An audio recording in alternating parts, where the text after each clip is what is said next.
ધોરણ 3 ગણિત ગમતની સ્વાધ્યાય પોથીમાં પ્રકરણ 14 રૂપિયા પૈસામાં હવે આપણે દાખલો 13 નીચે દુકાનોમાં ચીજવસ્તુના ભાવ નંગ દીઠ આપેલા છે તેના આધારે તમારે પ્રશ્નના જવાબ લખવાના. તો જુઓ, તમને સ્વાધ્યાય પોથીમાં ચિત્ર દેખાય છે કે બોલ, તો દરેક બોલના 7 રૂપિયા, એટલે એક નંગના 7 રૂપિયા. એક બોલ આપણને 7 રૂપિયાનો પડે, તે ભમરડો 2 રૂપિયાનો એક નંગ. કાર રમકડાની ગાડી છે એ એક નંગના એટલે એક વસ્તુના 15 રૂપિયા છે. એવી રીતે તમને બધી વસ્તુ બતાવી છે અને તમને તેની નીચે કિંમત પણ લખીને બતાવી છે, જેના આધારે આપણે પ્રશ્નના જવાબ લખવાના છે. તો જુઓ, આપણો પહેલો પ્રશ્ન છે કે એક રમકડાના જીરાફ અને એક રમકડાના કારની કુલ કિંમત કેટલી થાય?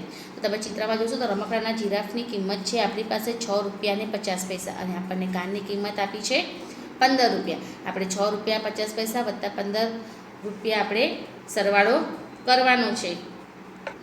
સરવાળો આપણો આવશે 21.50, એટલે 21 રૂપિયા અને 50 પૈસા એક રમકડાના જીરાફ અને એક રમકડાના કાનની કુલ કિંમત થાય.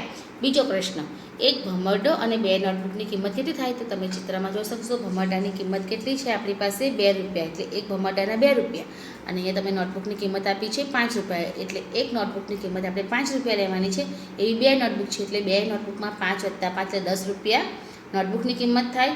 અને ભમરડાની કિંમત 2 રૂપિયા, એટલે 2 રૂપિયા વત્તા 5 રૂપિયા 2 વખત, તો આપણે આ બધાનો સરવાળો કરીશું તો 12 રૂપિયા કુલ કિંમત થશે.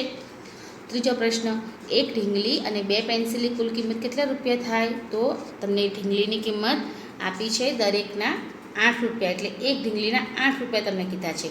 અને તમને પેન્સિલની કિંમત આપી છે અહીંયા એક પેન્સિલના 2 રૂપિયા અને 50 પૈસા આપ્યા છે. તો હવે 2 પેન્સિલની તમારે કિંમત શોધવાની છે. આપણે જોયું કે એક ઢીંગલીની કિંમત 8 રૂપિયા છે અને પેન્સિલની કિંમત આપણી પાસે 2 રૂપિયા અને 50 પૈસા છે. એવી 2 પેન્સિલ આપણે ગણવાની છે. તો 2.50 વત્તા 2.50 આપણે કરીએ, સરવાળો કરીએ તો આપણે 5 રૂપિયા આવે અને ગુણાકાર કરીએ તો પણ આપણો 5 રૂપિયા આવે. એટલે 8 રૂપિયામાં 5 રૂપિયા ઉમેરીશું તો 13 રૂપિયા બંનેની કિંમત થશે. ચોથું, 2 રમકડાના જીરાફ અને 2 ચોકલેટની કિંમત તમારે શોધવાની છે. તો જુઓ, આપણે રમકડાના જીરાફની કિંમત કેટલી શોધી છે? 6.50 એકની છે, એટલે 6.50 આપણે 2 વખત સરવાળો કરીએ તો પણ 13 રૂપિયા આવે અને ગુણાકાર કરીએ તો પણ 13 રૂપિયા જ આવે.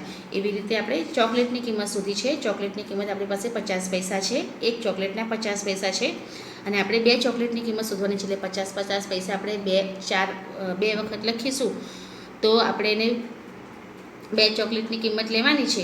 તો એ 1 રૂપિયો થશે, એટલે 50 પૈસા 2 વાર, એટલે 1 રૂપિયો એની કિંમત થાય.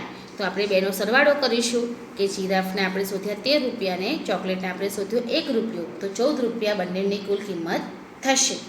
ત્રીજું, 3 પેન્સિલ 3 ચોકલેટની કુલ કિંમત કેટલી થાય? તો પેન્સિલની કિંમત આપણને આપી છે 2 રૂપિયા અને 50 પૈસા. એક પેન્સિલની કિંમત આપણી પાસે 2 રૂપિયા 50 પૈસા હોય તો 3 પેન્સિલની કિંમત કેટલી? તો આપણે શોધીએ તો 7 રૂપિયા અને 50 પૈસા. 3 પેન્સિલ અથવા 2 રૂપિયા 50 પૈસા તમે 3 વખત સરવાળો કરશો તો પણ 7 રૂપિયા અને 50 પૈસા તમારે આવશે. એવી રીતે 3 ચોકલેટની કિંમત શોધી છે. એક ચોકલેટના 50 પૈસા છે, તો 3 ચોકલેટ આપણે 3 વખત 50 પૈસા લખીએ તો કેટલો થાય? 1 રૂપિયો અને 50 પૈસા થાય ને. તો આપણે 7 રૂપિયા 50 પૈસા વત્તા 1 રૂપિયા અને 1 રૂપિયો 50 પૈસા લખીએ તો 9 રૂપિયા બંનેની કિંમત થાય. બંનેનો સરવાળો કરતાં આપણો 5મા દાખલાનો જવાબ 9 રૂપિયા આવશે. એવી રીતે તમને છઠ્ઠો પ્રશ્ન કીધો છે કે 2 બિસ્કિટના પેકેટ અને 4 કેળાના કુલ કેટલા રૂપિયા થાય? તો જો બિસ્કિટના પેકેટની કિંમત તમને અહીંયા આપી છે 4 રૂપિયા અને 50 પૈસા. એવા આપણે 2 પેકેટ લેવાના છે, એટલે 4.50 વત્તા 4.50 એટલે 4 રૂપિયા 50 પૈસા. 4 રૂપિયા 50 પૈસા સરવાળો કરીશું તો 9 રૂપિયા આવશે અને ગુણાકાર કરીશું તો પણ 9 રૂપિયા આવશે. એવી રીતે આપણને કેળાની કિંમત કીધી છે. એક કેળું આપણને 1.5 રૂપિયો એટલે 1 રૂપિયો અને 50 પૈસાનું પડે છે. એવા આપણે 4 કેળા લેવાના છે, એટલે 1.50 આપણે 4 વખત લખીશું તો 6 રૂપિયાની કિંમત થશે. આપણે બંનેનો સરવાળો કરીશું કે 9 રૂપિયાનું બિસ્કિટ વત્તા 6 રૂપિયાના કેળા થશે તો જવાબ આપણો 15 રૂપિયા આવશે. પ્રશ્ન 7, તમને કીધું છે 3 રમકડાની ગાડી અને 2 દૂધના પ્યાલાની કુલ કિંમત કેટલી થાય? તો આપણે આગળ જોયું તો રમકડાની ગાડીના 15 રૂપિયા છે. એવી 3 ગાડી લેવાની છે, એટલે આપણે 3 ગુણ્યા 15 કરીશું, જવાબ આવશે આપણો 45. એવી રીતે દૂધના ગ્લાસની કિંમત તમને આપી છે 3 રૂપિયા અને 50 પૈસા. એવા 2 દૂધના ગ્લાસ લેવાના છે, એટલે ગુણાકાર કરીશું બંનેનો અથવા સરવાળો કરીશું તો પણ 7 રૂપિયા આવશે. હવે 45 અને 7નો સરવાળો કરીશું આપણે તો આપણો કુલ જવાબ આવશે 52 રૂપિયા કિંમત થાય. 3 રમકડાની ગાડી અને 2 દૂધના ગ્લાસની કિંમત 52 રૂપિયા થશે. 8મો પ્રશ્ન, એક રમકડાનું જીરાફ, એક પેન્સિલ અને એક કેળાની તમારે કુલ કિંમત શોધવાની છે. તો રમકડાની જીરાફની કિંમત છે ₹6.50, પેન્સિલની કિંમત ₹2.50 છે અને કેળાની કિંમત ₹1.50 છે. તો આપણે બધાનો સરવાળો કરીશું. તો આ બધાનો સરવાળો આપણે કરીશું તો ₹10.50 જવાબ આવશે. તમારે અહીંયા લખી નાખવાનું કે ₹10.50. આ પ્રમાણે તમારા 8મા દાખલાનો જવાબ આવશે. હવે 9મો દાખલો લઈએ. 3 રબર, 3 નોટબુક, 3 ગ્લાસ લીંબુના શરબતની તમારે કુલ કિંમત શોધવાની છે. તો જુઓ, રબર છે, રબરની કિંમત આપણને આપી છે એક રબરનો ₹1, એટલે 3 રબર થશે એટલે ₹3 રબરની કિંમત થશે. ત્યાર પછી તમને નોટબુક કીધી છે, નોટબુકના આપણને ₹5 કીધા છે અને તે કેટલી લેવાની છે? આપણે 3 લેવાની છે એટલે 3 × 5 = ₹15 થશે, એ નોટબુકના થશે. અને લીંબુના શરબતને તમને કીધું છે એક ગ્લાસના ₹3 કીધા છે, એના પણ 3 ગ્લાસ છે એટલે એની કિંમત કેટલી થશે? ₹9 થશે. એટલે આપણે બધાનો સરવાળો કરીશું. 3, 15 અને 9નો સરવાળો કરતાં ₹27 9મા દાખલાનો તમારો જવાબ થશે. 10મો દાખલો. 2 કેળા, 2 દૂધના ગ્લાસના કુલ કેટલા રૂપિયા થાય? તો જો આપણે જોયું આગળ તમને કિંમતમાં એક કેળાની કિંમત ₹1.50 આપી છે, એવા 2 કેળા લેવાના છે એટલે થશે 2 × 1.50 એટલે ₹3 થશે. અને તમને એવું કીધું છે કે તમને કિંમત બીજી આપી છે દૂધના ગ્લાસની. સોરી વિદ્યાર્થી મિત્રો, દૂધની કિંમત આપણે એક ગ્લાસના ₹3.50 છે એટલે આપણે ગુણાકાર કરીશું 2 વડે તો ₹7 થશે જવાબ. હવે આપણે બંનેનો સરવાળો એટલે કેળા ₹3 અને દૂધનો ગ્લાસના ₹7 તો જવાબ આવશે આપણો ₹10 કુલ કિંમત થશે. 11મો દાખલો. 1 દડો, 1 રબર અને 1 ગ્લાસ લીંબુના પાણીની કુલ કિંમત કેટલી થાય? તો દડાની કિંમત તમને આપી છે ₹7, રબરની કિંમત ₹1 અને લીંબુના પાણીનો ગ્લાસ એ તમને ₹3 કીધો છે.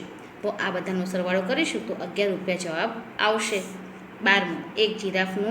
એક રમકડાનું જીરાફ, 1 પેન્સિલ, 1 ચોકલેટ અને 1 બિસ્કિટના પેકેટની તમારી કુલ કિંમત શોધવાની છે. તો જો રમકડાનું જીરાફ ₹6.50 છે, પેન્સિલ ₹2.50, ચોકલેટની કિંમત 50 પૈસા છે અને બિસ્કિટનું પેકેટ એ ₹4.50 છે. તો આ બધાનો સરવાળો આપણે કરીશું તો ₹14 જવાબ આવશે. પ્રશ્ન 13.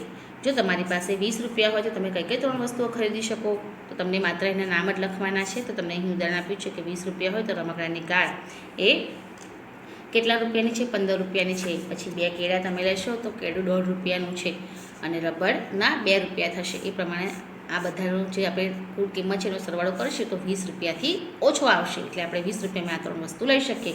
એવી તમે તમને જે નામ લખી બતાવ્યા છે એ વસ્તુનો પણ તમે સરવાળો કરશો તો ₹20ની ઓછો સરવાળો આવશે. એટલે આપણે આટલી વસ્તુઓ ખરીદી શકીશું.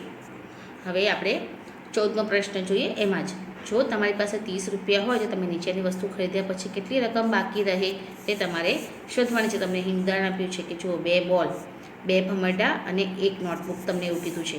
તો આપણે 2 બોલની કિંમત લખીએ તો 2 બોલની કિંમત તમને અહીંયા 1 બોલની કિંમત ₹7 કીધી છે એટલે 2 બોલની કિંમત 7 + 7 ₹14 થશે. પછી તમને ભમરડાની કિંમત કીધી છે તો ભમરડાની કિંમત ₹2 કીધી છે, તેવા 2 ભમરડા એટલે ભમરડાની કિંમત ₹4 થશે. અને નોટબુકની કિંમત આપણને ₹5 કીધી છે, બરાબર છે. તો નોટબુકની કિંમત ₹5 આવી તો આપણે આ બધાનો સરવાળો કરીએ તો કેટલો થશે? આ બધાનો સરવાળો થશે આપણી પાસે ₹23 થશે, બરાબર, બધી રકમનો. અને આપણી પાસે કેટલા રૂપિયા છે? ₹30 છે.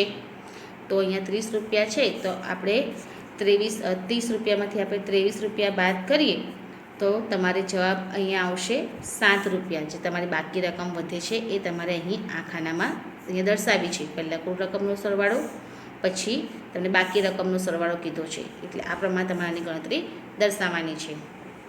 જો આપણે પહેલાં દાખલાની ગણતરી તમને કરી આપણે ઉદાહરણ સમજી ગયા. હવે તમને અહીંયા કીધું છે કે 2 કેળા, 2 રમકડાના જીરાફ અને બિસ્કિટના 2 પેકેટની કિંમત શોધો. તો જુઓ તમારે અહીંયા કેળાની કિંમત ₹1.50 છે, એવા 2 કેળા લેવાના છે તો એની કિંમત થશે ₹3. રમકડાના જીરાફની કિંમત ₹6.50 છે, એવા 2 જીરાફ લેવાના છે રમકડાના તો એની કિંમત થશે ₹13.